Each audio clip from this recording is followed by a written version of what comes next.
ওয়ালাইকুম।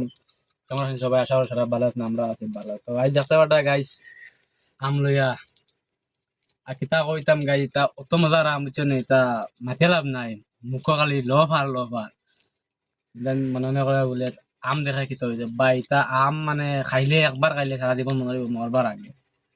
তারা নি সঙ্গম লগে আছে ইবা নাগামরিচ বছর বাক্কু ও ইবা রসনা আচার আনি আর ও তোর মজা লাগবে কিতা কইতাম মানে আম কতটা আমি তো ও বা 100টা আধা কেজি বেশ হইব আধা কেজি আধা প্লাস কেজির হইব। উপরে গাই এতে কি আরো বড় বড় আছে কিন্তু কিতা উৎসাদ বেশি তোলে ফারতাম পারছ না এগু না করলেও মানে আধা কেজির উপরে তিন কাম খাওয়া আধা কেজি হয়ে যাব আরামসে এটা আম 60টা 5টা এগুন তোরা অলরেডি আধা 50-50 খাওয়া হয়ে গেছে। খাওয়া হয়ে গেছে এটা মানে জানে যাচ্ছে না কিতা কইতাম।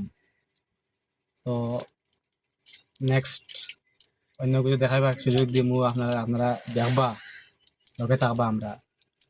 এইলা আম খেয়ে খাইছো নিবার সিজনও আমরা কইবা আশা করি এলা কমেন্ট। আমাবো ধরছে না এটা বান্না আমি বুঝাই এনজয় করি না, আমরা গাঁও গল্লি দিলা আমি দেখছি না ফার্স্ট টাইম আমি মানে দেখছি আর এগুলো আমার নিজের গাছ আমার বাপর জন্মের আগর গাছ শিখো আর আইন মতো আবদ্ধরের গাছে।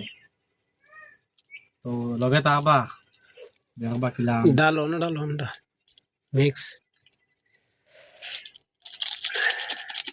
দেখাই নিতা মিলাইয়া এক কামড় দিয়া দেখছেন কেমন সাদা লবাইয়ের আমার হইতেও।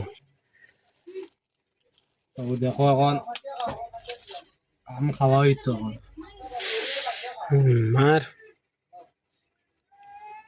এই শালার খুব টেস্ট না। পুরা দিল খুশ হয়ে গেছে গাছ কিতা কইতাম মানে।